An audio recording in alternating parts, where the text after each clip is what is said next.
Assalamualaikum warahmatullahi wabarakatuh. Hai sobatku semuanya, apa kabar kalian? Kembali lagi dengan saya Mulia Sari. Pada video kali ini saya akan menjelaskan sedikit tentang asas-asas hukum dagang.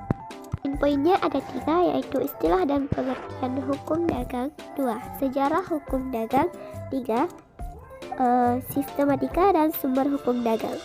Berikut adalah pembahasannya. Istilah dan pengertian hukum dagang. Istilah dagang atau niaga terjemahan dari bahasa Belanda sendiri yang ditulis oleh para penulis, yaitu handel, yang artinya dagang, niaga, atau perniagaan. Sehingga handelrek juga diterjemahkan sebagai hukum dagang, hukum perniagaan, atau hukum niaga. Merupakan istilah dari bahasa Belanda juga. Kaidah hukum dagang merupakan kebiasaan orang-orang di bidang perdagangan maupun perniagaan. Hukum dagang merupakan jenis khusus dari hukum perdata. Menurut Ahmad Ihsan, hukum dagang merupakan hukum yang mengatur soal-soal perdagangan atau berniaga, yaitu soal-soal yang timbul karena tingkah laku manusia atau person dalam perdagangan.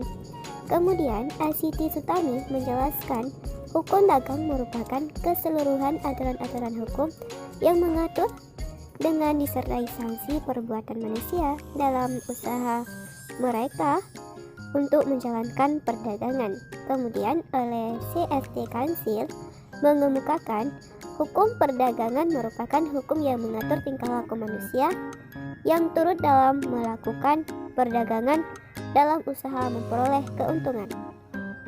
Nah, jika dilihat dari ketiga definisi hukum dagang yang dikemukakan oleh para sarjana, jelas-jelas terlihat persamaannya, yaitu sama-sama memperjelaskan peraturan hukum perbuatan manusia maupun tingkah laku manusia dan perdagangan.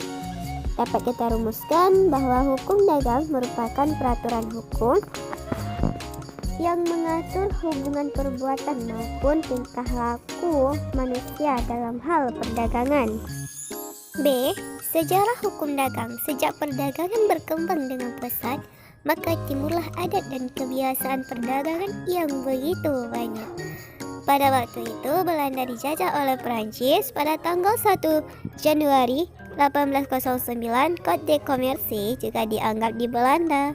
Dan setelah Belanda kembali merdeka pada tanggal 1 Oktober 1339, maka dibuatlah Wetboek van Koophandel yang meniru Kode Commerce. Akhirnya, pada tanggal 1 Mei 1848, kita Undang-Undang Hukum Dagang mulai berlaku di Indonesia. Sistematika dan sumber hukum dagang. Hukum dagang berlaku pada tanggal 1 Mei 1848 yang terdiri atas 2 buku dan 23 bab.